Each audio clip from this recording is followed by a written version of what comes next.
Hey everybody, welcome to Goots' Wrestling Pod. I am your host, Ray Goots, and we are ready for World War Five. Actually, this would be World At War this Five point. if they kept track, but it's World War Three again, 1997. But before we get into that, Pratik, how you doing? We were off last week. I was off last week. Yeah, just traveling. This week, no dogs, no airport, no nothing. Yeah, no outside noises. You, no you can no really focus outside on the show interference. that nobody cares about. All right, here we go. Pratik, last week we did the Montreal Screwjob. We did Survivor Series. Give me your thoughts on that historic event. Legend. I mean, just like it's such an iconic pay per view.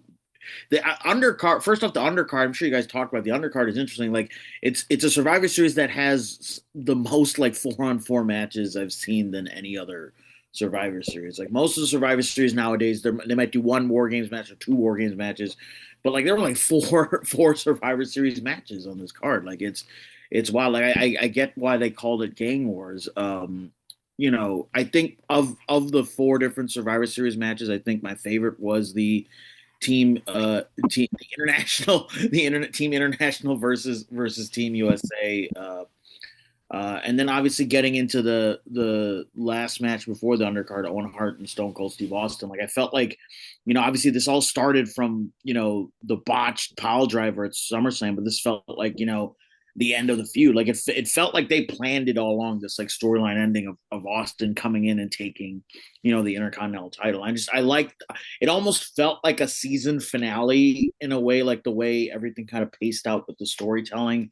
Uh, so I just found myself, even though I knew the results of everything, I found myself getting lost in the pay per view, which I have to give credit then to the pacing and the storytelling and everything going on. And then once we get into the main event, again, like they had a few different. There was the promo up top, great video package up top. Again, you have to give credit to. I believe Kevin Dunn was helping with that at the time. I know people make fun of him for his teeth or whatever, but Well, WWF. there was like a David Sahadi, I think, was making the packages. Right.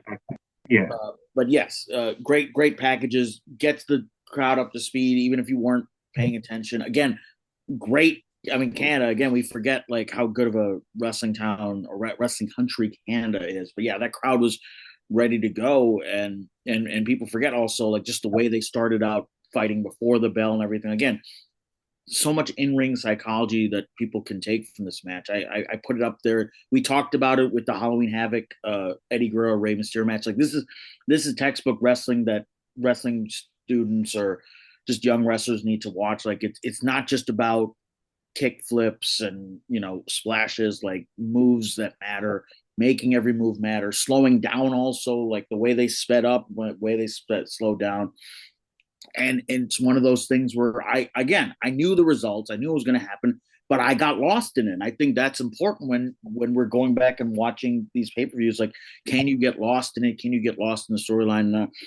I got lost in it, and it as much as I know Bret Hart didn't want to give in and give Shawn Michaels that Victor. I think it made sense. I know people talk about, oh, he could have dropped it to Shamrock the next night. He could have done it to Undertaker, blah, blah, blah. But for storyline sense, when you look at everything going on from the Iron Man match, from everything, from the way the video packages, I get kind of why Vince chose this route. I at one point was thinking maybe if Austin hadn't gotten injured, it would have made sense after the WrestleMania 13 match that Austin would have, been the one to take it from Bret. And maybe if Bret had stuck around and maybe if the contract had gone a little further, or maybe they'd gotten an extension, maybe that wouldn't have made sense. But for where it was in November in Montreal, this was the best possible outcome. Yeah, it sucked for Bret. I'm sorry, but it from storyline and pacing, it made the most sense, and it led to. I don't think we. I'm sure you guys talked about this last week. We wouldn't have WWF in its heyday if it weren't for this moment. And again, Vince taking center stage because of that. I don't even know if before sort of this incident, how many casual fans of WWF knew at the time that Vince owned the company up until he started showing up, started dealing with everything on camera, and then there was the promo, the famous Bret screwed Bret. After this, then people kind of figured, oh, Vince was in charge. But I feel like the casual fan didn't really know back then. So everything kind of fell into place in a weird way. So yeah, it's iconic. But there's also, I think people forget how much good wrestling there is on the show. I think the undercard is uh, a very interesting undercard between the Team USA, Team International, the Austin match, Austin Owen Hart match, also Kane Mankind. That was an underrated match as well. People forget. Like there's so much hidden gems on that card. So yeah, fantastic pay per view. I got lost in it. I loved it. Yeah, I think the more I think about it, it didn't matter what Bret Hart wanted. It didn't matter how good of an employee he was. I think that there's a real danger in '97 of the company going under.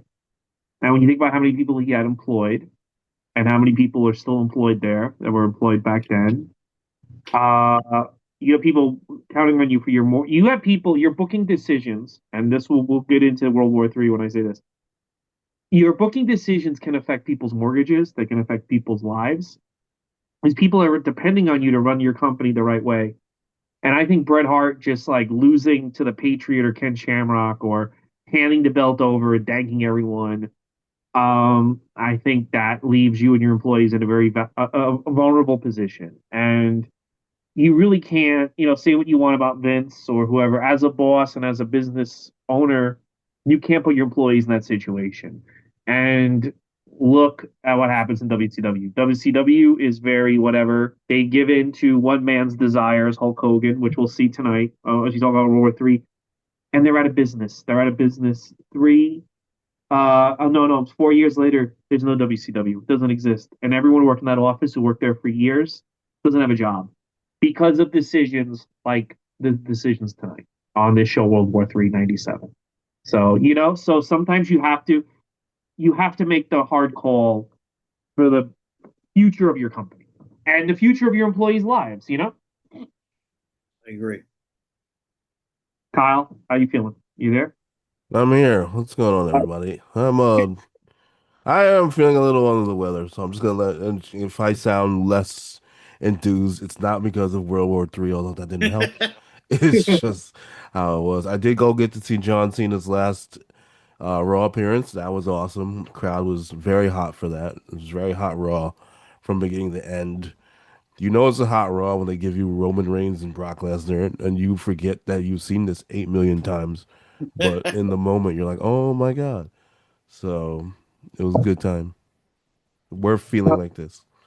I'll take Roman and Brock in this context because it's a War Games thing. So to me, it feels more like when the Avengers fight the Masters of Evil, more so than Spider-Man versus Doc Ock for the 90th time.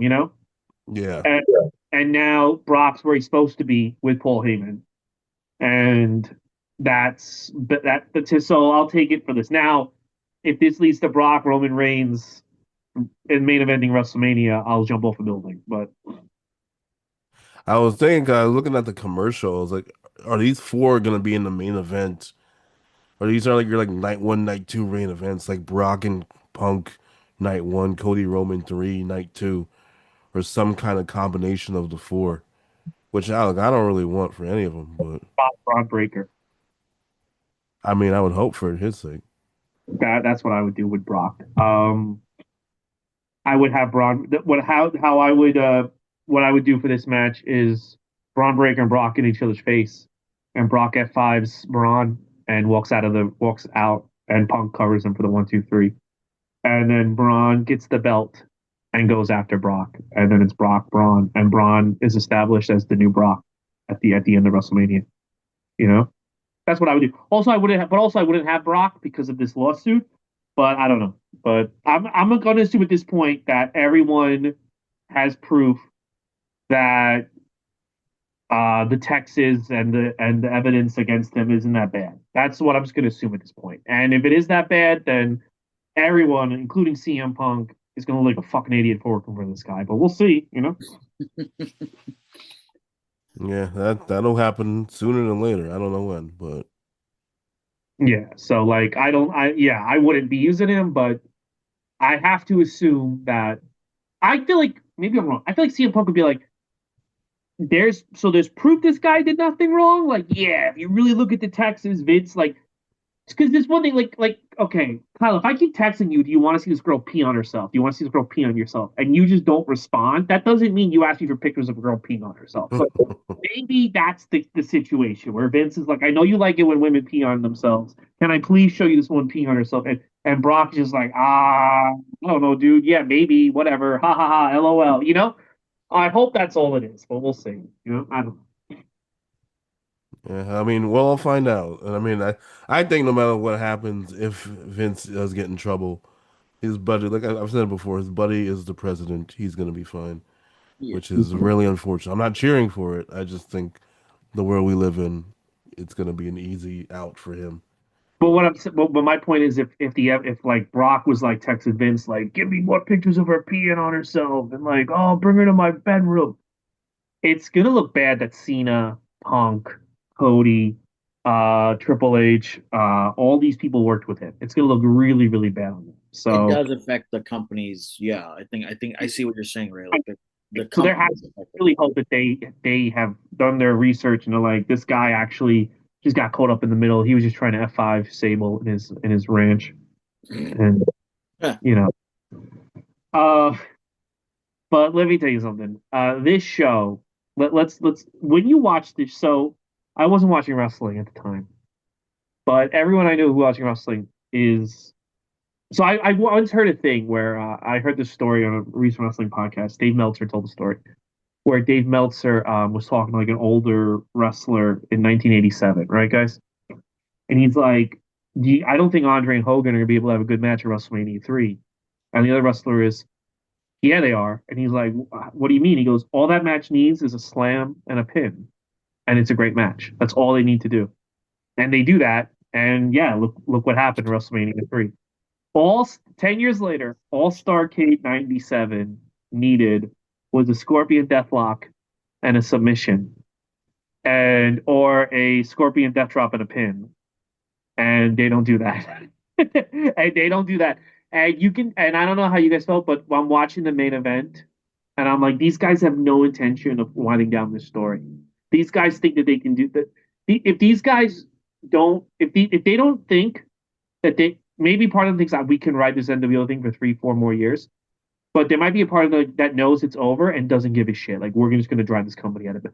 Like, the selfishness in the main event needs to be studied. But overall, your general thoughts on the show. Let's start with you, Kyle. Just overall thoughts.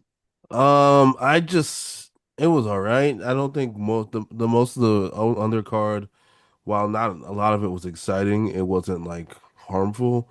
I think it really picked up with the last two matches, Eddie Guerrero and Rey Mysterio, and then Ric Flair and Mr. Perfect, Kurt Hennig. Now I was like, wow, this can go too. And but then the World War Three was the World War Three.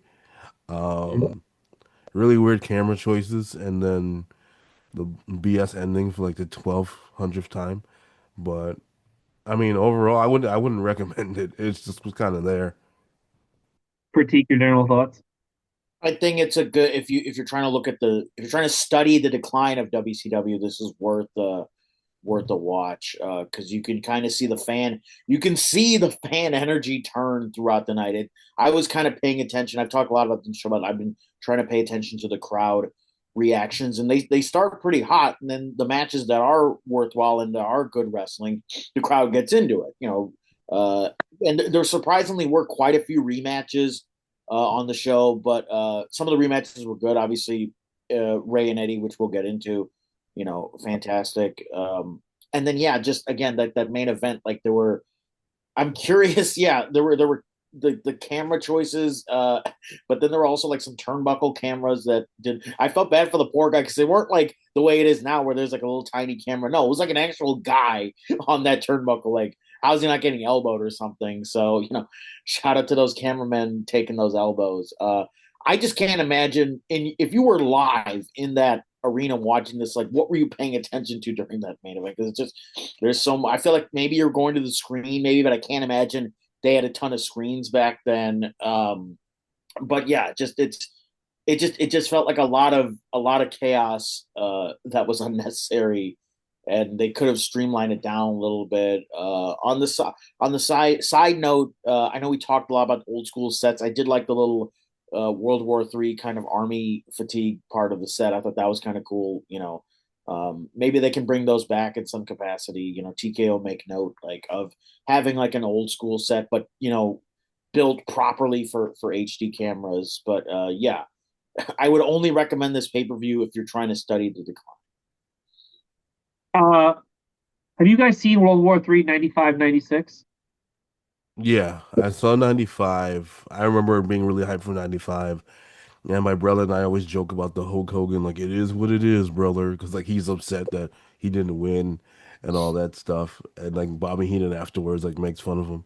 96, I remember that's the one where they, like, implement the, like, under the ring rule and the, like, in between rule. And I was like, this is stupid. Yeah, so this is I've seen these two fairly recently, 95, 96, because of going in order. This is the best produced one, and it's still a big piece of shit. Like the production on 95, 96, it's unwatchable. It's like it's just this is a horrible idea for television. It might be a good idea for a house show, just to give people like the illusion of a spectacle, right? It's and it might be. Listen, this would be really. Imagine this in a video game. Be fucking blast. Like imagine like a 60-man elimination, and yeah. So this is a great idea for a video game. This is a great idea for maybe a live show.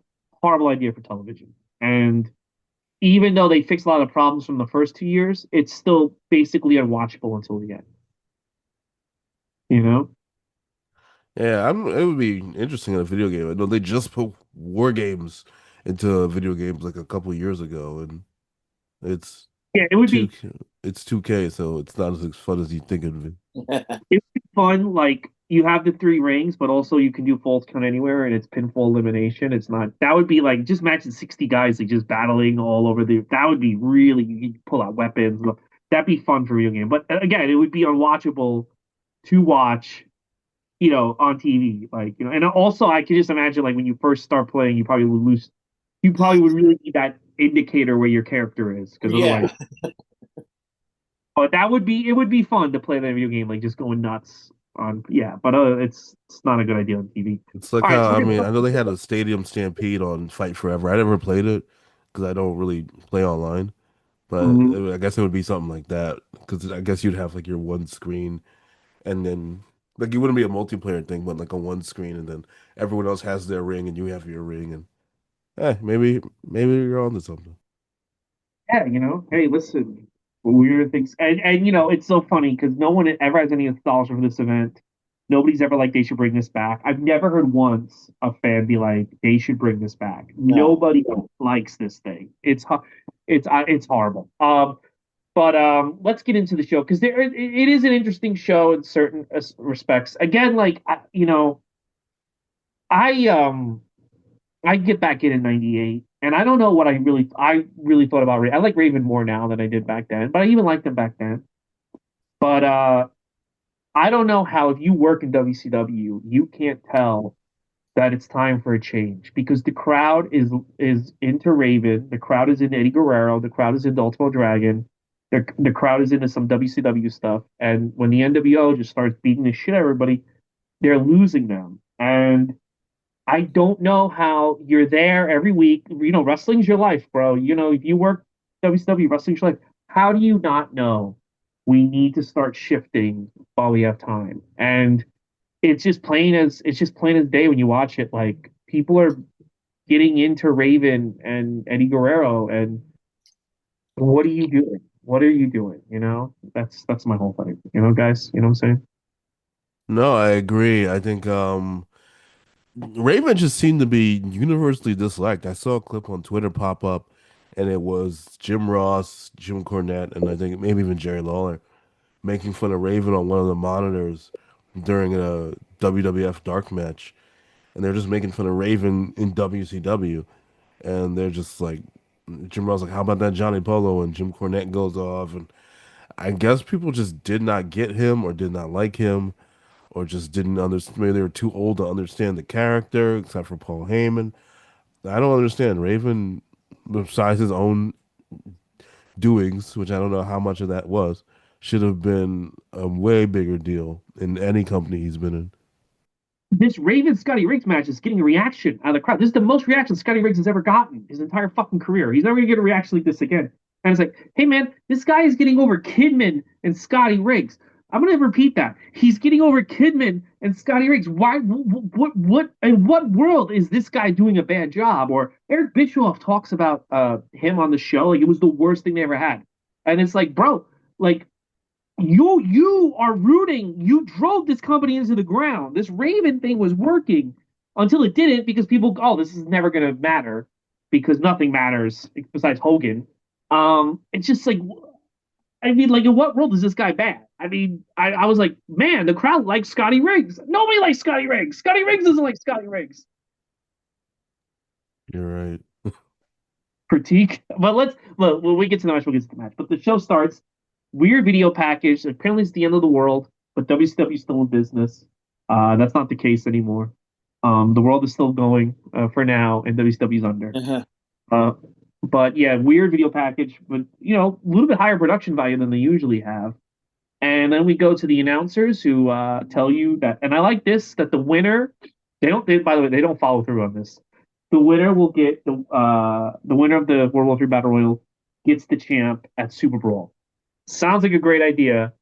They don't follow through with it. Scott Hall does eventually get Sting, but not until uncensored. But I thought the intro was pretty good, and it made this show feel like there's real stakes. What did you guys think, Kyle, of the intro?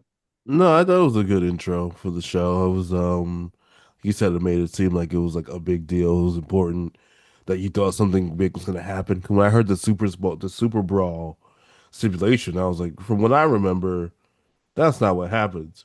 But then No. it had my curiosity being like, who did win this thing and how did they get out of it? Yeah. If they do a Hogan rematch, then he gets his match. Scott Hall gets his match at uncensored. It's not even that big of a deal. Pratik, your thoughts on the open? Yeah, the opening with the two like military people, like it's kind of a bit corny, but it does fit the theme. I did find that, yeah, once the announcers started talking, I was like, okay, oh, they're gonna get a pay-per-view shot, because I had forgotten the stipulation, because just again the storyline, I kind of knew who won, but I didn't know at the time what they were pushing for was the victor would get it at Super Bowl. So yeah, I kind of got back into it, but like, okay, yeah, the announcers again, like you said, they did a good job kind of hyping it up. And then I believe, I can't remember if it was right at the beginning or maybe after the first match, but they were really starting to hype up the Giant at this point, if I'm not mistaken, right? So I remember just they were kind of like trying to set you up for, potentially the Giant being a standout in the match, and so I thought that was kind of interesting too, that they're trying to give you their picks or their favorites. Yeah, and that does well. He won last year, so I guess that's why they did it. Maybe that's why they were. Yeah, I forgot they. Here. Okay, first match, main event, main event of the country. Glacier and Ernest Miller taking on the Faces of Fear. Jimmy Hart walks out with just walks out like a regular guy, no fucking megaphone, no goofy shit on the suit. It's almost like what do you need him if he's just gonna stand there like that? It's a base look. This is a pretty solid. The opening match doesn't need to steal the show; it just needs to set the tone. I think these guys do a good job. I don't need the opening match to go 90 miles an hour. They set the tone. It's forgettable as soon as it's over. And, I can't imagine in 97 paying $30 and they put this first. And you're like, really? I just gave you $30 for this in 97 money? But it's fine. It gets the job done. Ming beats Ernest Miller with the tongue and death grip. Kyle, what do you think of this opening encounter? I think you said it perfectly. It gets the job done because when I first was gonna watch this and like kind of get a little ahead, I saw that this was the first match and I was like, I'm not doing this today. I'm coming back to watch this later. No way can I do this right now. And I watched it and it was fine. It was that's what I meant. Like it was pretty harmless. It's a harmless match. I was surprised that the Faces of Fear got the win. I don't know what's going on with the Mortal Kombat gimmick. Maybe they're all starting to phase out at this point. But I would have assumed Glacier would have got the win, but nope. Nope. Uh, So Fucking Glacier starts getting squashed by Goldberg in like a month or two. So Yeah, well, that's the end of that. But then I guess, yeah, it was fine. It was a fine match. Pratik, yeah, your thoughts? Yeah, I think again it'd be nice. I think the last few WCW papers we've been reviewing, it does seem like the opener sets really the tone for the show. So I on in reference to some of the other pay per view openers, this is maybe a little bit weaker, but it does what it needs to do. The crowd's into it. I think that's the main thing.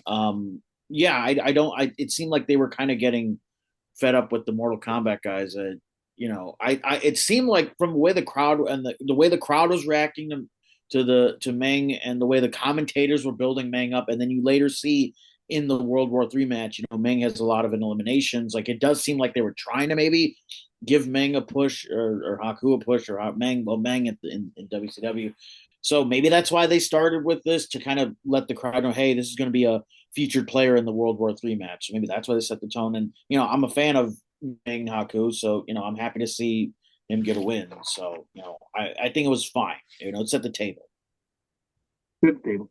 Up next, another match which I was like, really? And then actually it's so funny because I started buying the magazines again in '98, and when I saw some of the matches on this card, I was like, how are they beating WWE with some of these matches? Saturn versus Disco Inferno. But let me tell you, this is another match where it's not as bad as you would think. Again, Saturn, Raven does a lot for Saturn. I think that's another guy that owes his career to Raven because he makes Saturn a big deal. Saturn to me right now in AEW would be a real fucking standout. He'd be a real I think he'd really do well. The match is okay. The match is pretty good. Saturn wins with the Rings of Saturn. I always like that finisher name. And look, Disco Inferno's at a joke and embarrassment. He should be in prison right now. But he delivers. He did. This isn't that much better than when he fought Jackie a month ago. I don't know. I thought this wasn't that bad. Look, Saturn versus Disco Inferno. This is the best you're gonna get with that fucking dog shit match. Kyle, what do you think?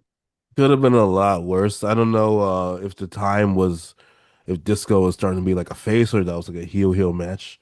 I can't really remember. But yeah, it could have been a lot worse. I did like his little comeback, like kind of chart bustering everybody in the flock on the gate. I thought that was cool. But no, you're right about Saturn. Saturn's another one who should have had a better career than he did. I know in WWE, once the Mike Bell incident happened, they just kind of soured on him.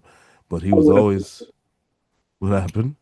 I would have too. That was like really stupid. Like that. Yeah, he probably shouldn't have did what he did. But he was a good worker. He was very, very talented and he could make multiple things work. So it was good to see him in this help get the flock to like the next level because you needed somebody like Saturn because the rest of them were pretty much bums. So Yeah. decent match. Pratik, what do you think of the match? Yeah, it felt like a good kind of showcase match for the later match with Raven and Riggs. So kind of felt like this kind of gets the storyline going as well. It looked like Disco was there just to make Saturn look good. As Glenn the worker, I suppose, did his job. Everybody played their roles. Everybody did their job. Again, like kind of just setting the table. It's almost like a bit of pre-show flavor, but in the main show to kind of get the ball rolling for the story. So it felt like you needed this match to get to the next part of the story. So again, served its purpose. Everybody played their roles like a play almost. Yes. Okay. Um, is it weird to you guys? This is what's weird to me though. Like to see wrestlers that were big in like the year 2000 look like old men. Like what freaks me out is like Edge and even though Jericho looks like shit, he doesn't look like total shit. But Edge and like Jericho and like even Austin still look kind of young. And then you see like Just Incredible and Saturn like on the Maven channel, and they look like decrepit old men. And that freaks me out because to me, 2000 isn't that long ago, and Saturn looked like a Greek god, and now he looks like dog shit. Does that freak you guys out too? Because it's like, oh wait, yeah, these guys are actually old. Like this is probably how Edge should look if he wasn't on steroids the last 25 years. I Um, mean, I'm not throwing any of those claims out, but it is, yeah, I think it's one of those things that when people advocate for better health for wrestlers and healthcare, which unfortunately doesn't look like they're ever gonna get, just based off the way wrestling works. Because these guys just afterwards, there's nowhere to go. Almost similar to football players. There's nowhere for them to go afterwards. Sometimes it's the only life they know. Some of them get addicted to drugs, alcohol. I know Saturn was homeless for a little bit. I remember he had like a bullet lodged in his head for a couple years. So, I mean, I guess he looks good for everything that happened to Yeah, him yeah. in the past few years.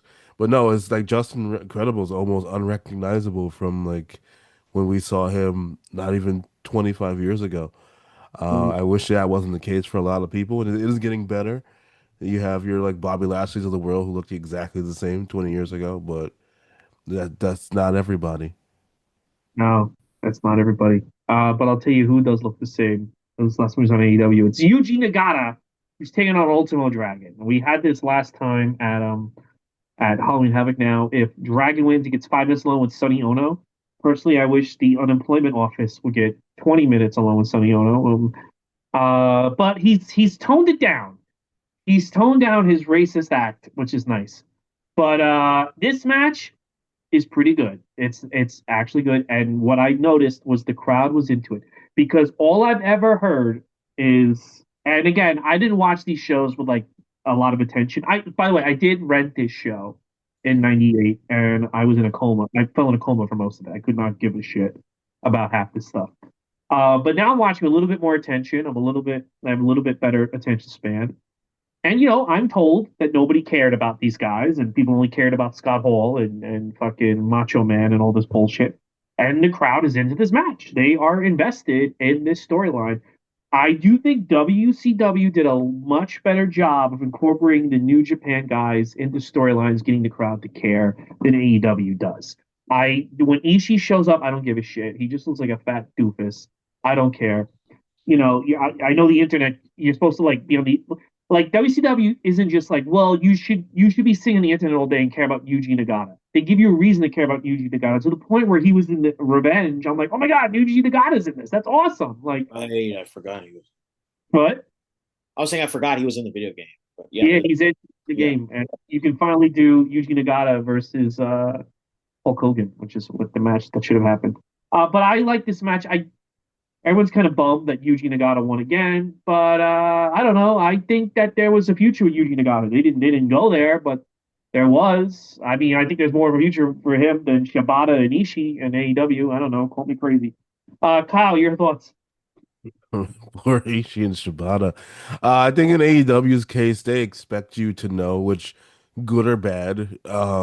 They know their sickos know these people, so I don't think they think they need to take the time to explain as much as a WCW would or a WWE would about some of these stars, which again, they'll take it or leave it. I think like Yuji Nagata was kind of cool back then, and it's cool today that we're talking about wrestlers who unfortunately are not looking that great. He and Ultimo Dragon still out there doing their thing, looking really well for their age. But I was one of the people who was disappointed that Ultimo did not win. I wanted to see him get 5 minutes alone with Sonny Ono. Maybe that happens on a future show. I don't know. But it was a good match. Can't complain. And as for Sabata and Ishii, I think they just have these roles because they're not in New Japan. They're not New Japan affiliated. But I think their roles are just to just kind of be there now. I don't know. I think WWF should like hire someone from like Pro Wrestling Noah and have them just walk out and attack Cody Rhodes and then never tell you where this guy came from. And then Triple H should tell people that they should Google more.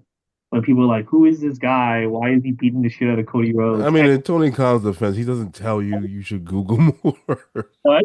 I think the fans tell you more that you should Google more. I think Tony Khan just assumes that you know. But I want Michael Cole when the champion of Pro Wrestling Noah attacks Cody Rhodes on a Survivor Series. I want him to just say the name like we all should know. The backlash to that it would just be it just to me it's like don't assume I watch anything but your show. That's my thing. That's my thing with AEW. If you assume that I'm going to spend 20 hours watching New Japan Pro Wrestling Noah, that must mean your show's not that good. I don't know. Just assume I only watch your show. That's what. Just assume that. Because if you don't assume it, and I only watch a show, I'll be like, why aren't I watching the other shows? Apparently, they're much cooler because you're supposed to just know them. I don't know Um, how they do it, honestly. There's so much. I know there's people who only watch wrestling online. They'll have a full weekend of the indie shows and then Deadlock, which RIP for now, and all the other things. But you're just like, I don't know how. Like, I need a break. Like, I need like a sitcom. I need like a YouTube video. I can't. Maybe when I was younger, I could watch nothing but wrestling. I cannot do that anymore, no matter what the company is I or could watch a companies. lot of wrestling during COVID, but that's about it. You know? Yeah, I can put on a stream. Like they have like a Survivor Series stream going right now, like Best Mhm. of Survivor Series on WWE. Because I'm not fully paying attention to it. I've seen them all. That I could Yeah, just have on all day. But Yeah. or like those A&E documentaries. But I can't put on like fresh matches that I haven't seen in all day. No, I would need a break. critique your thoughts on the Ultimo Dragon extravaganza. No, I thought it was a great match. One of the things for me is going back to WCW. I don't remember a lot of the undercards, so this podcast has been, a good, excuse for me to watch some of the older matches and some of the undercard that I don't remember. And again, the crowds into this match, they get, I believe, 3 more minutes than their Halloween Havoc match. They got a little more time to breathe. And again, the crowd's into it. I mean, this was Auburn Hills, this was Michigan. Michigan wrestling crowds. I know the Sheik used to set up a lot of shows back in the day in Michigan, so it's a good wrestling town. So the wrestling town is appreciative of good wrestling, and unfortunately, they don't get that later in the show. So they're enjoying it while they can for now. And yeah, this was a great match. I enjoyed the pacing of it. They got a little more time. I know you mentioned about Ishii and AEW. I think that's the thing. The commentators also do a good job in WCW. I think that much I will give the commentators, and I don't know if I don't know if, like, we know like how Vince would talk in the commentaries. I'm curious if like Bischoff is talking in their ear, giving them Now, some. I don't think that show is. Oh, it's all just Tanay and Heenan. Well, again, you have Tanay and Heenan and Well, Shivani. They're all like legendary, and they know their history. So I think they do a good job educating the fans. Whereas nowadays, I don't know how much. I know Excalibur educates the fans a little bit, but I think also there's this assumption that you can just go online. There was not this assumption back in '97, so maybe that's why they're giving you more history. But Tanay does. I've noticed now in some of these pay-per-views, Tanay does a good job throwing out that history tidbit and kind of I've been paying attention to that more. So I think it helps people understand these two wrestlers maybe if they don't know them. So I think the packages and the commentators are doing a better job.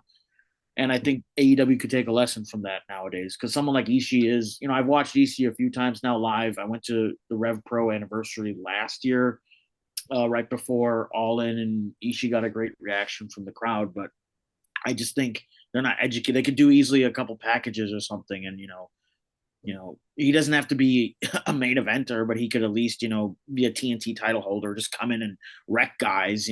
There are ways they could use him a bit better. So but to makes me sick. Yeah. But to bring back to WCW, I do think these like sort of international matches or, using guys from different companies, I have to give them credit for trying to throw something against the wall. And it's actually working with the crowd. I think that's the main point that you guys have also mentioned. The crowd's into it. So. Yeah. Uh, all right. Getting to the next match, and you got to enjoy these matches while they're still here. The Steiner Brothers versus the Blue Bloods. I like this match. Tell you why I like this match. We're running out of time for the Steiner Brothers. I mean, they had a very specific style as a tag team, and when they do, they're going to break up in February, right? And when they're gone, they're gone. When they reunite, the few times they do, it's almost like they forgot how to be a team. It's not the same. I do when they're at the top of their game, they're one of the best teams ever of all time. They really complement each other. I think they were more built for tag team than singles wrestling. So I will say this match was great, and you got to enjoy it. I think this is one of the last pure Steiner brother matches we get on pay per view. So it was very enjoyable for me. William Regal and Squire Dave Taylor, they're there to fight. It's four hosses, hossing it up. I enjoyed it. Kyle, your thoughts? Yeah, it was fine. It was another one that was not harmless. I mean, Um, it's William Regal and Dave Taylor. Like I remember them re-teaming up again, like 2007 in WWE, and you're just like, okay, that's such a random team to have. But yeah, I know it was solid. Like you said, there's not that much time left with the Steiner brothers. I watched that one with my brother, and he was like, "Is this when they turn on them?" And I'm like, "No, not yet." But I just think like it was there. It was cool. It's all people who know how to wrestle, so no problems. Yeah. Critique your thoughts on the Steiners. Yeah, like you said, good Haas match. I mean, again, everybody can work. The commentators, again, Tanay was throwing out history lessons about Taylor and his wrestling lineage. Um, Great. I think Heenan at one point made a Tower of London comment that was fun. Yeah, just good match. Again, I'm looking at the times here, only like 9 minutes. That was again perfect length. They're not dragging it out. Like this is not a match that should be like 15, 17 minutes. I think again, keeping it tight. Maybe they were just keeping all the undercard a little bit shorter to save time for the main event. But whatever the reason was, these matches were tight in and out, and I think the crowd appreciated that. And the crowd was again, they were actually getting like a good little, nice little build with these last few matches. So it's building up to something, and then we'll get into what happens with that build up later. But yeah, again, great match, good time. Good times. Up next, James Dillon comes out. This fucking this. The more I learn about this guy in the real world, I'm like, why was this guy ever on TV? He's just a fucking idiot. So James, he's one of the guys. So all these guys basically politic their way to this company going out of business, and he's one of them. But James J. Dillon, I'm sure you ever. It's never anyone. No one has ever just said, "Yeah, it's my fault. I was just a dick at work, and I treat everyone like shit, and that's why WC." It's always like Bischoff or Nash or JJ. They all blame one another. No, it was all of you. It was all you fucking scumbags. Anyway, so he comes out because he's got to get TV time because he's so fucking good at the mic, and he announces that Raven hasn't officially signed a contract with World Championship Wrestling, even though he's been on TV since August. He's got 24 hours to sign, or he's going to be banned. And then Raven comes out to have the match. If I was Raven, I'd be like, "But you let the NWO on the fucking TV? Like, shut up, you fucking like." But also, if you're letting Raven, this is my thing. This is the loophole here. If you're letting Raven show up and do whatever he wants, why can't like Steve Austin just show up and do whatever he wants? Why can't The Rock or Kane so I can't just show up to WCW and start like attacking people because Raven's been there since August, and this is only the first time you're gonna tell him you're not allowed on the show. You know what I'm saying? And I haven't watched Nitro, but so why can't Austin just come and just stun everyone and take the fucking title from Hogan? Right, It's Kyle? just wrestling logic. It doesn't make it. I mean, what's stopping anybody from any promotion to Yeah, doing the same thing? You're just Oh, not supposed to think about it as hard, even I though know. you're taking perfect sense. Yeah, so it's like, but you're gonna let Raven have this match. You're gonna let Raven cripple, potentially end Scotty Rick's career, who, by the way, is in your employ, and you are gonna have to pay. So, okay, by this logic, if Scotty Riggs is a guaranteed contract, right? So you're gonna allow this guy who doesn't work for the company, who can't be sued because you let him go in there, beat right. the shit out of Scotty Riggs. What if he breaks Scotty Riggs' neck? Maybe you don't cover his fucking health care, but you have to keep paying this guy to sit at home because you allowed a homeless man to show up with his to show up and beat him up on pay per view. Just like you can go like cripple this guy, but tomorrow you better like sign a contract. Like, give me a fucking break. Anyway, It's the buy like rates, man. he wouldn't be on TV if he didn't work for them. I mean, that's all. That's you could take that to the outsiders. Why were the outsiders continuing to Well, be there? And it up. then, Bischoff had them on a secret. Bischoff was like, yeah, it's just kind of certain things you just can't think too much I know. about. I They did, no, again, you're making perfect sense. contract right then and there, but instead of like you have to go until tomorrow. Why are you letting this guy on pay per view? And also, I don't know. I'd be like, hey, Hacksaw Jim Duggan. I'd be like, why can't I have a match? Oh, I signed the contract. Anyway, like, That's exactly what happened. why you give this guy 24 hours to get more TV time? Because what if Maybe because everybody was in the 60 rings already. They needed to have this match. Duty, double poopy. All You cannot everybody could. right. I do like the fact I didn't remind this that they let Kidman talk so much. See, like, do you see all these little things that Raven did? Like, just a little thing, like having like Kidman be the spokesman. I mean, this was a guy who was like a jobber on like Nitro and Worldwide, and now he's getting mic time on a pay per view, and I think that's really important. That's a little thing that's missing. Like, can you imagine like if Javon Evans was a division and he's like kind of like laying the law down before, you know what I'm saying? Like that's just a little thing that would add so much for Javon. And because we talk about these people being the future, but it's like, and it obviously did. I mean, I guess it did work out for Kidman. He still works. He's a timekeeper in the back. But what I'm saying is that's a little when it was time to break him away, he got over Kidman, you know, and it's like Yeah, Kidman was hot for a while. Hmm. he got a feud with Hogan. He got a feud with Hogan. Say what you will. Eddie Guerrero didn't get a feud with Hogan. You know, Like I know people talk about representation. I mean, for white people, Billy Kidman must have been so cool. There's some guy with a long hair and a tank top and shorts. When he was a baby face, yeah, it was just like, oh my God, that's me. Every little kid Yeah, yeah, must have fucking loved Kidman because he looked just like his little white boys. So good for them. good for them, man. So We this had match, crime time, but it's good for you. I remember the Bowery. I thought like it was fake. I didn't, you know, I lived in at that point. I was 17 years old, never left New York. I didn't know the Bowery was a real thing. I thought that was like a club that Raven met these guys at, and then I'm like, oh, that's a real part of the village. Oh, okay. yeah. Shows Uh, you. yeah, I was too young to know what the Bowery was. I still don't really know what the Bowery is. I know I'm in it sometimes, and I'm just like, well, the Raven's not here.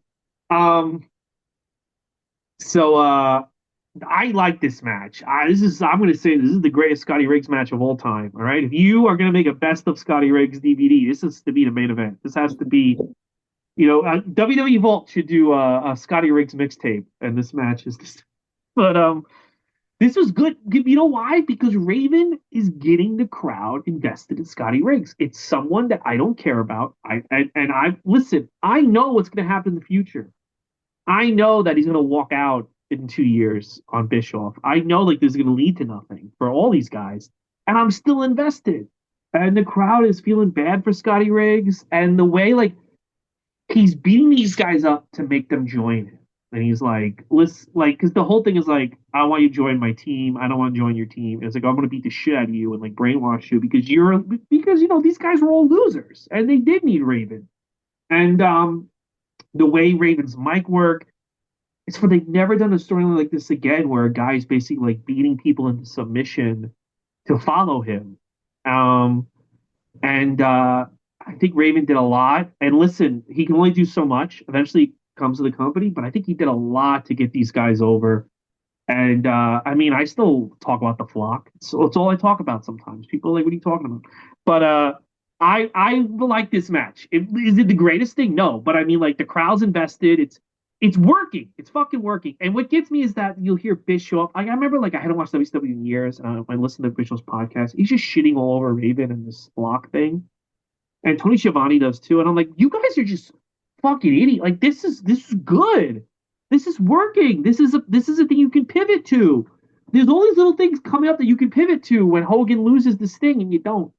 But yeah, it's good. I liked it. Kyle, your thoughts? I think with Raven, people just, I said it earlier, people just did not like him or get him, besides anything he did to get in his own way. I, um, I think even if the Flock was like an Attitude Era group, they would still end up getting like buried by DX, you know? There's something about his style and the things that he was doing that they just, they put a ceiling on it, and it sucks because the Flock was memorable. Like you knew everybody in that group. You knew Reese was the tall one. Lodi had the signs. Kidman was scratching. Riggs had the eye patch. Like you knew Saturn was Saturn. You just knew them. Like they were distinguishable and they stood out. And especially in a roster of WCW where they have like 800 people. This group really, really stood out and then just only went as far as they let it go. As for this match, you're right. It is probably the best Scotty Riggs match. I guess there's like Rob Van Dam and Scotty Anton, which maybe we'll get to. I don't know. I remember that was a feud, but they made you care. Raven sold for him Raven hits the chair and he's kicking his legs like it's the most painful thing he's ever experienced. He was doing a really good job with this flock, and unfortunately, it had a ceiling. And if it didn't, who knows where it could have gone. Everything starting in I think in '98, everyone learns everything has a ceiling but Hogan. Everything has a ceiling, and to the detriment. Uh, Speaking of Raven, I don't know if it's out yet. The Nevermore documentary is just on Prime Video.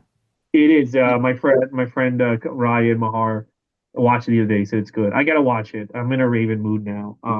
He was very weird when I met him. He was very. He is a weird guy. That's the thing. He's a very strange man. That's why I But said get in his own way. I don't know what he would yeah, say to other people, but Right, right. but I mean, like I'll say this about Raven. So like I put on a random Superstars one day. It's the pre-show for WrestleMania 10, and it's Vince and Raven going around New York getting like hot dogs and stuff. And they had really good chemistry, Vince and Raven.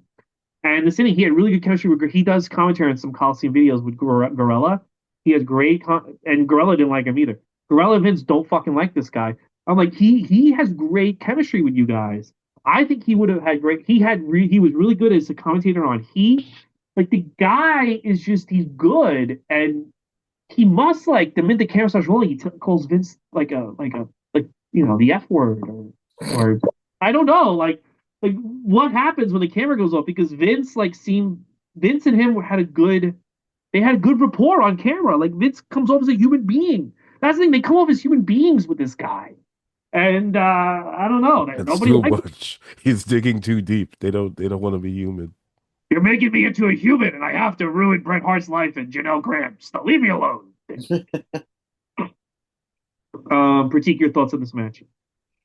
Oh, it was a great match. You guys talked about the mic work, but again, a great example of ring psychology, using the mic in moments that mattered. It got me to care. I didn't really care about Scott Riggs before this. I think and then you have Kidman. You have these two guys like Raven and Kidman who have great minds for ring psychology, great minds for the business. I think it's one of those things where I don't know why they didn't capitalize, and I wonder. Everybody's like, oh, if he'd gone to WWF, maybe they would capitalize. Did I feel like if they wouldn't have, I don't think anyone at the time. I think a lot of these old wrestling minds, whether it's Vince or Bischoff, maybe Vince would have given him a little bit, but then he would have been squashed by, I don't know, maybe the ministry would have squashed him or something. I don't know. I worry about wherever he would have gone, he probably wouldn't have been understood. Or maybe also he rubs people the wrong way. I don't know backstage. I don't know what the backstage stuff is. I've never met Raven, but a bar in Chicago called North Bar, they did Matt Cardona and Kurt Hawkins wrestling figure podcast, and Raven was the special guest that night. And I did talk to the bartender who worked that night. And yeah, he wasn't like creepy or anything, but he was just a very odd dude. Like afterwards, so yeah, I think to your point, I think he's just an odd guy. Maybe doesn't really politic well, and maybe that's why maybe people just don't understand him. But the gimmick's great. The crowds just invested in something they really. This is almost in like the filler spot of the pay per view, but like people are on board. So I think Raven maybe with this documentary coming out, maybe as time goes on, Raven will get more appreciation for his mind for the business and mind for ring psychology and mind for using storytelling in matches and not feeling the storytelling is heavy handed. So I think this is a great example of just good storytelling, not too long. I think it's like 9 minutes or whatever. But again, I was into it. I got invested in something that I didn't think I would get invested in. So again, kudos to Raven and everybody involved.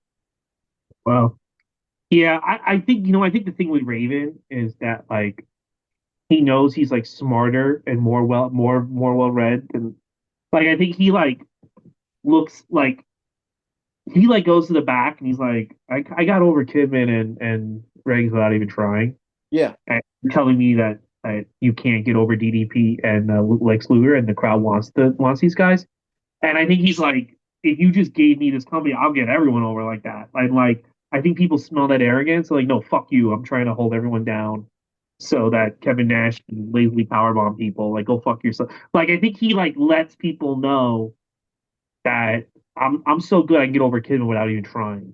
And who the fuck was Kidman? You know? I mean, And I think he's responsible for Tommy Dreamer's career. yeah. How right. about anybody over when we shove you on fucking heat at 2 in the morning, you fucking idiot. You know, that's I think that's like people like And the Vince. weird part is it was working there too, because he Yeah. started like this like seven deadly sins storyline, Yeah, and like, and then they Oh were yeah. like, no. I think that you could give Raven like right now in WWE, you could give Raven main event, and he like just do whatever you want on main event. We don't care.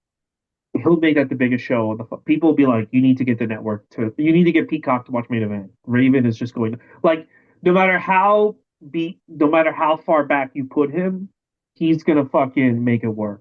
And I think people don't like that because they don't like him. So you know, I think like he became friends with Shane McMahon and started taking him out, and I think That's that whole story too.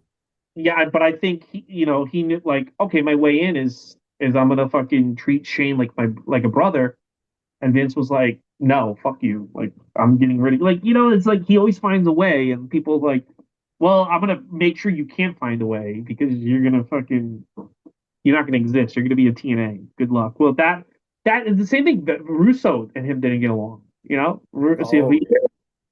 Russo was standing his way over there. But all right, Maybe these so people just really don't like Nirvana. I don't like, know. here we Here- go. So if anyone thinks, again, I keep saying that they literally stumbled like a drunk buffoon on the street. They stumbled upon Bill Goldberg. You doubt me on that. This next segment proves it because Mongo and Bill Goldberg supposed to have a match. Goldberg is left in the back, laid out. The announcers act like he's just some fucking idiot, and then we get Mongo versus Alex Wright. They had no. I'm telling you, they had no intention of Goldberg becoming Goldberg here in November of '97. They just thought he was gonna be another fucking guy, like Kidman, like everyone else on the show. Literally, this just happens because it happens. And the match stinks. This is the first bad match for me. I didn't like this match at all. And I think the crowd kind of wanted Goldberg, but they didn't know how bad they wanted Goldberg, but I think they wanted Goldberg more than this shit. What did you think, Killer Kyle? I was surprised to see Goldberg laid out like that. I Yeah, was like, wow, this is what we're doing. I thought this was gonna be one of the quick squash matches, and that's not what we got. We got Goldberg looking like a Family Guy knocked out like that, and then, and then you had this match. I legit went, oh no, when Alex Wright came out. And I think that's when I took my break to watch the rest of the event later. I was like, I'm not watching this match again. And look, was not a fan of it. I don't know what's going on with this Mongo storyline. I hope it ends soon. We've been watching it for months now, and I don't care anymore. no, it's over, and the match actually got me angry because I'm like, uh, like it's hilarious. It's hilarious, like how Goldberg got over. Like they didn't manufacture it. I think it's like the one time because Vince McMahon, if he didn't want Goldberg to get over, he would have done things to make sure Goldberg didn't get over. You know what I'm saying? Like I'm talking like if Goldberg was in He would WWE. have put the sunglasses on him. He would have danced with 2K. Yeah, oh yeah, he did it. But it's the one time where a guy just goes out there and just becomes a star. Nobody's helping him.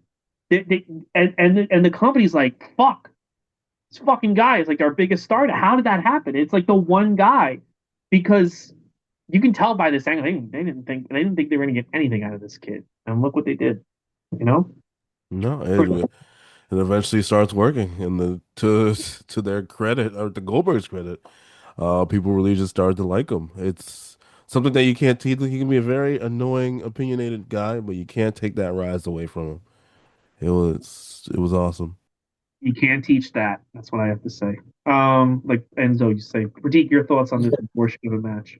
I also got frustrated because I was because I didn't know the storyline. I got invested in the Goldberg took the Super Bowl ring, so they're gonna have a battle over the ring, and then it was just like this like lead balloon finish of he knocks him out of the pipe and takes the ring back. Like no, they need to battle for the ring, and it kind of bothered me that they went in this direction. I believe they do fight at Starcade eventually, but I don't know if this was just done to stretch or whatever.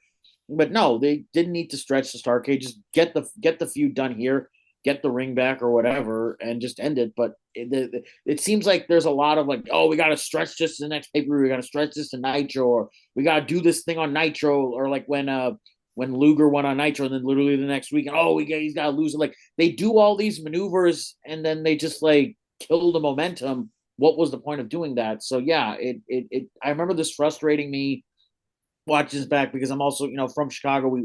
We enjoy our Chicago Bears. Like again, this is a time when you have Rodman in WCW and Mongo in WCW. So you have these two Chicago athletes in WCW, and they're trying to do stuff with them, but then they're just kind of killing the momentum. So yeah, I kind of want to see, given McMichael's football background, given Goldberg's football background, like you could have done.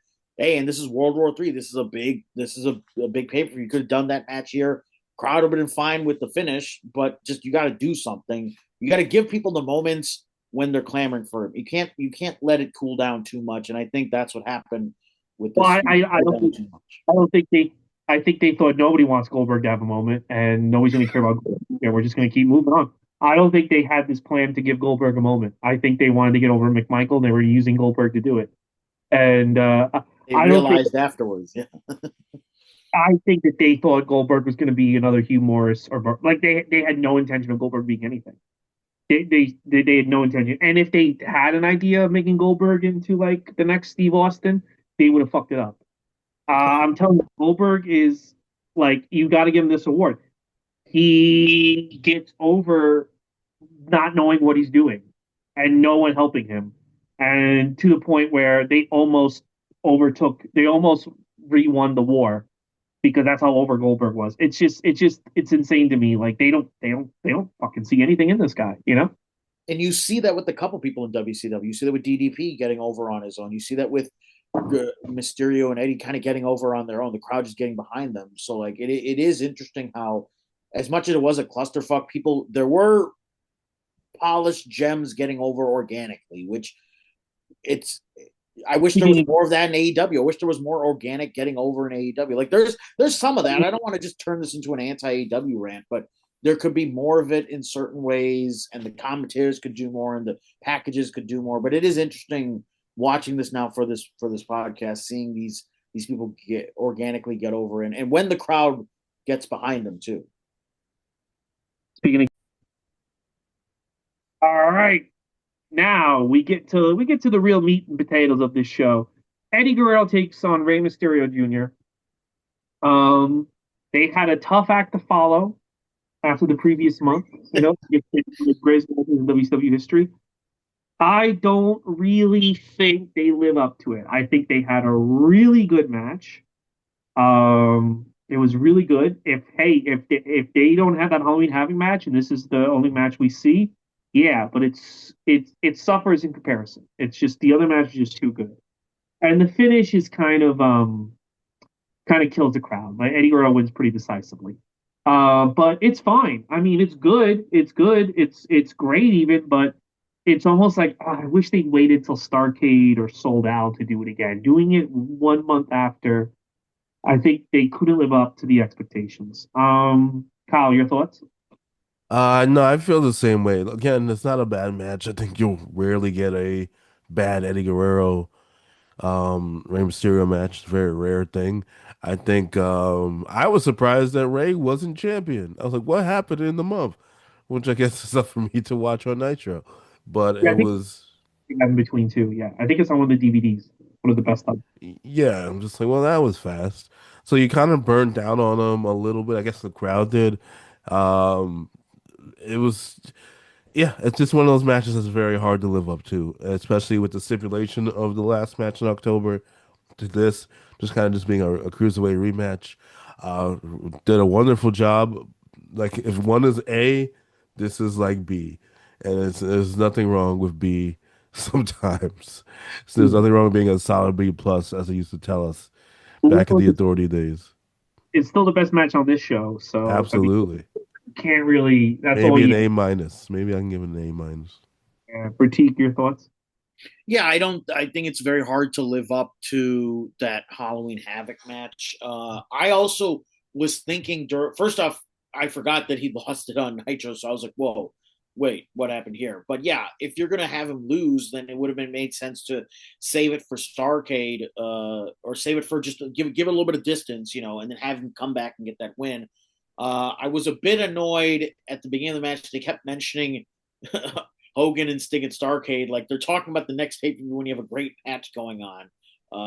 But that didn't last too long. But I was also like, yeah, if you're gonna keep mentioning the show of the year, and you have these two guys that are getting over and having what is a quality match last month, match of the year, like give them the time on the pay-per-view of the year, which is Starrcade. So they could have spread that out. It felt like they were trying to highlight Eddie Guerrero being more of like this intense heel. Because if you noticed, he worked a little slower. They also got a little more time. I think they got like a minute or two more in this match versus the Halloween Havoc match. But if you notice, a little slower pace for a reason. I think Eddie Guerrero was trying to be more of an intense heel.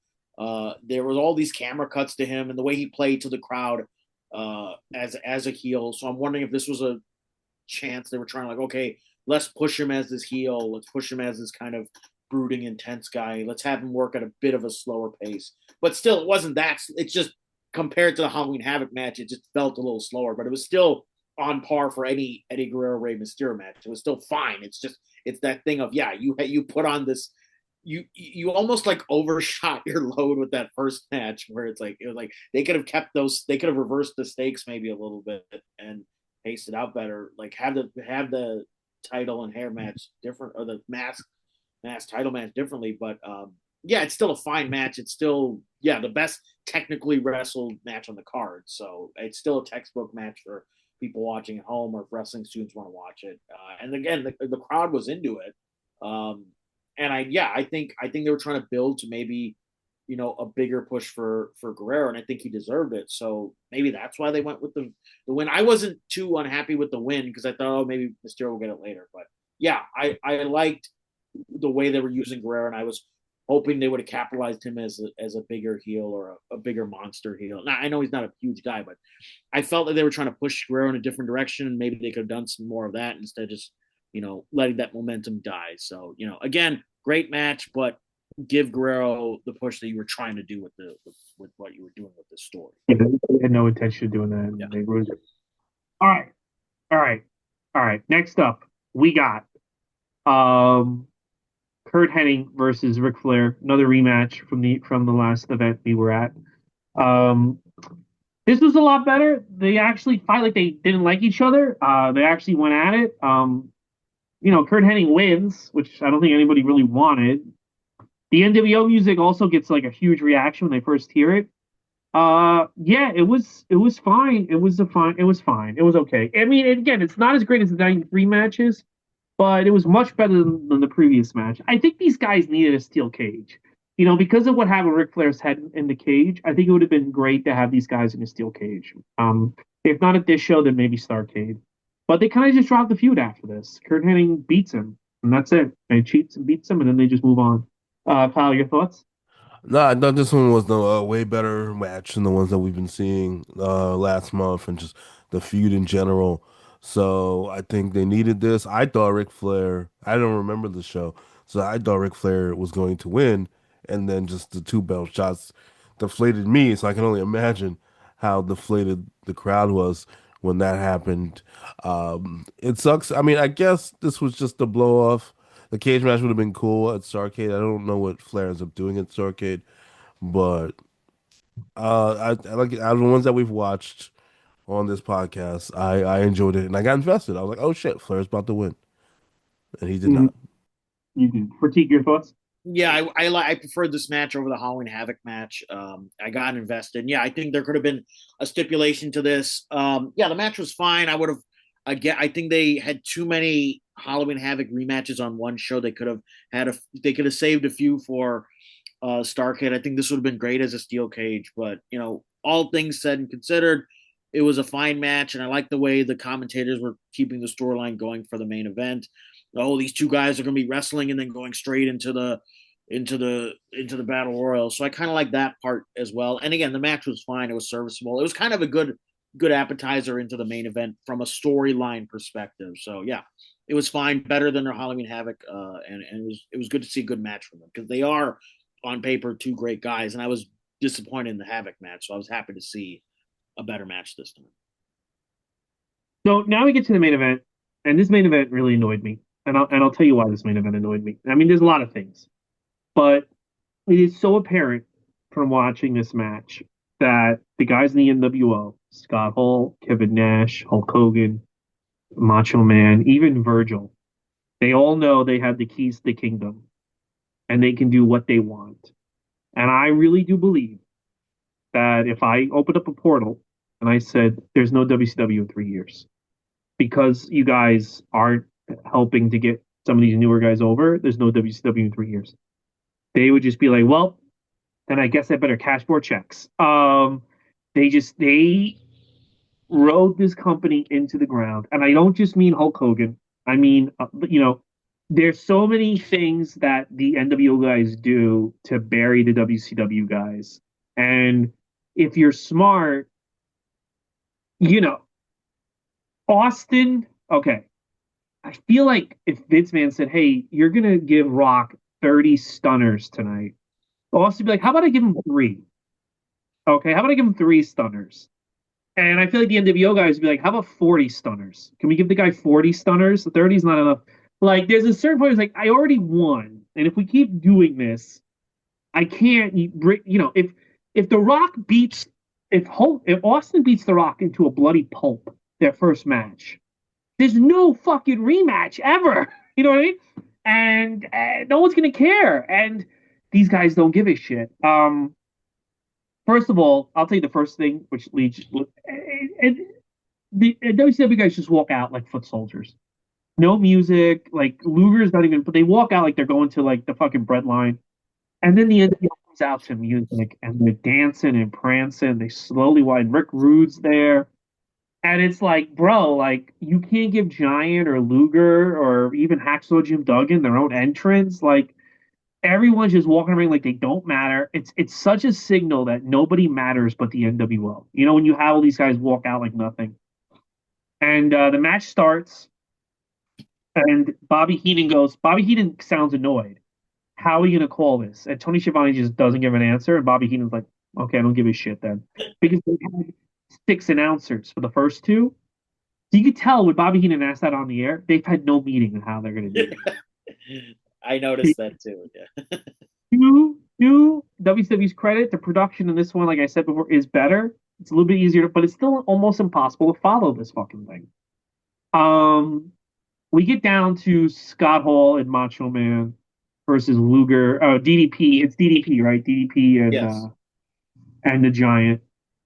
And then Scott Hall points to the entranceway, and then DDP and Giant just stand there like two fucking idiots Yeah. as Hogan slowly walks the ring. Hogan poses. At any given point, the Giant and DDP could just ran into the other ring and just fucking chuck Scott Hall, you know, ain't out the building. Scott Hall is posing. He's the guy's back to them. It's just a complete, like, making these guys look like idiots. Hogan gets in the ring. He slams the Giant. DDP gets eliminated. Then Sting comes down, and everyone has to pretend that it's Sting, and it's not. It's Kevin Nash. Scott Hall wins. They beat the shit. They have Hogan give the diamond cutter to DDP. They beat the shit out of whoever's left in WCW. They all pose in the ring. And then the announcers are like, yeah, Sting will get revenge in a month. And he doesn't. And a year ago, the crowd was hot for this. But in 96, they kind of end 96 the same way. 97, people are like, come on, man. Give me something fucking different. Like, you've been doing this now for a year and a half. And but you can tell they have no intention of ever stopping this. If Hogan and Hall could, they'd still be doing these type of angles. In 2025, if Hogan and Hall were alive, they'd still be beating the shit out of Kyle Fletcher and whoever the fuck would be in WCW at this point, if they could. They were never going to stop doing this. They had no intention of helping out this company. Really shitty gigantic waste of a fucking time. Kyle, your thoughts?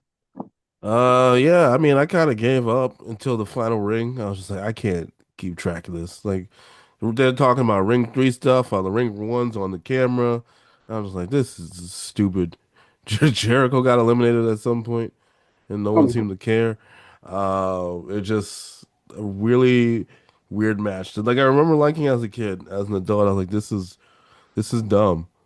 Maybe you could do it now with better technology, but it's just dumb. We don't need to see it again. but it was just kind of. Again, unless Tony Khan like does a lot of coke tonight, but I don't think we're gonna see anything. I mean, NXT's doing all the WCW ideas, so maybe NXT, if they have 60 people, they would Yeah, have yeah. they would do it on NXT. On the I Performance Center with all the new recruits, the next in line. Yeah, exactly. The evolved people. These Yeah, guys, yeah. yeah, getting their ankles broken. They don't know what they're doing yet. But it was just unnecessary. When Hogan came out, I was like, oh, so maybe that's why he got the shot at Super Bowl because he wins. Then he doesn't win, and then there's the fake Sting that's clearly not Sting, and it's just like, oh my God, I can't wait for next month. If you're a fan back then, you're like, I can't wait for next month. But we already know how next month turns out, so it's just really a moot point at this point, and it's just, ugh. And Oh, also, why would you diamond cutter DDP? Like, what the fuck was that for? they But don't want it to be over. They don't want anyone to. And again, I don't think this is just Hogan. I think Hall and Nash are the same way. They're the same way as Hogan. You know. So don't they uh, get like so? Say DDP gets over, gets a new contract. Don't they have wage matching? So wouldn't you want DDP to get over, so you would make more money? no, because they ultimately care about themselves. All Uh, three of them. all right. They, I mean, he they, got there eventually. they knew that they could fucking manipulate Eric Bischoff to do whatever they wanted. To this day, from the grave, Hogan can fucking manipulate this more on Bischoff. Um, they knew they had this guy by the balls, and they were like, "We're gonna cash out and do drugs till we die." You know. Critique your thoughts. Yeah, it became it's that idea of like, oh, a 6 year old with his toys wants to, yeah, they're all gonna fight each other, but on paper it doesn't get executed well. I think Ray, you made a good point. This would maybe work today in like a video game setting, maybe, but that's Mhm. about it. It was so hard to keep up. And yeah, I think I for Jericho's elimination, I think Ian went, is that Jericho? Did he get eliminated? There was no cameras. Like you have all these guys who you've built up. You were talking about on commentary for the whole pay-per-view, and then they're getting eliminated, and you're not even cutting to their elimination and making a I think the Giant also, when he got eliminated, they didn't even have a camera on him. He just kind of got half eliminated. You could kind of see his legs whenever he fell out. But it was like you built up all these guys in commentary. Yes, I know Giant won the previous year. Meng, they were talking about him throughout the whole pay per view always, and then he actually had quite a few eliminations. You had these potentially guys that were getting over organically, and then you just kind of job them out with their eliminations. You don't show them, you don't make a moment out of it. It almost felt like this was just like an afterthought, and we're like, well, we just got to get the Starcade somehow, and then it just felt like it almost felt like a I hate to get this, dramatic, but it felt like a slap in the face to the people that spent the money on this paper. Like, oh yeah, this is just fuck you, and then you gotta wait till Starcade. You gotta buy another one, but like this could have been something else. They could have still done something with this. You could have had more international talent as well, and build up that World War part, the international element of it. It could have been something, but they chose to just again spit in our faces. Another lead balloon main event ending on these WCW pay per views. Just very Yeah, disappointing. it's piling up. You got away with it. You got away with it a year ago. You can get away with it a year ago.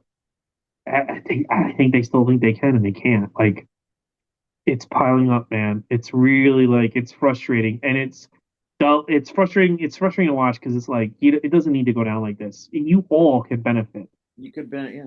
And Ah, Nash is from Michigan. I thought and you saw a couple like signs of the fans like, oh, mm, where's Nash? Where's Nash? Like he could have at least like he could have won at the very least. It made sense from a hometown angle, but I don't I'm not. I'm not losing his sting at uncensored. Scotty could be. know. A good Okay. impression. He could have built up the Steiners maybe to have a Yeah, little more of a somebody. presence. I don't know.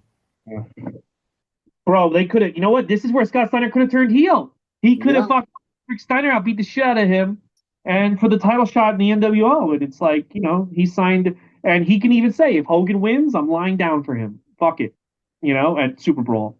Like they could have. This is where they could have turned Scott Steiner heel. They could have still had their NWO thing and got someone else over. I mean, Scott Steiner does I get mean, over. it worked out for him. He's pretty Worked out. well for the most part. All right. So overall, I say skip the show. That Eddie Guerrero match is on the WWE Vault. So you can watch it there. The rest you can kind of skip. What do you think, Kyle?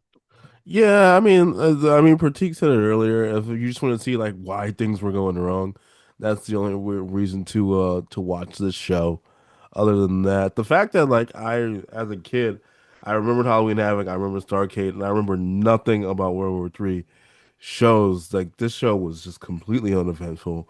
So besides watching Eddie Ray, have their just if you want to continue watching Eddie Ray, that's the only reason to watch this show. Critique your thoughts. Oh, and Family Guy looking Goldberg because he's rarely knocked out. Yeah, Actually, he gets knocked out a lot, but he's the way he looked was very funny to me. yeah. Just upload the outside of if you want to watch a conglomerated like just a clusterfuck of that mess. It's almost like if you want to watch it from like a comedy angle, like oh what the fuck is this? But yeah, I watch Ray and Eddie on the vault.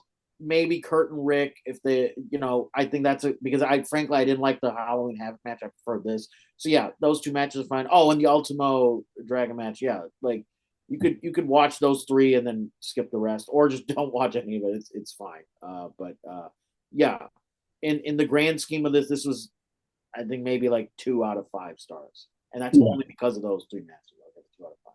So we still have November to remember, so maybe ECW won November, but between WWF and WCW as of right now, who won November? I'm gonna say WWF. Kyle, who won this Oh, the month? WWF hands down. I mean, even with everything that went on with the screw job, Brett Shawn is still a really good match, and the show has more highs than it does like really, really big lows compared to World War III.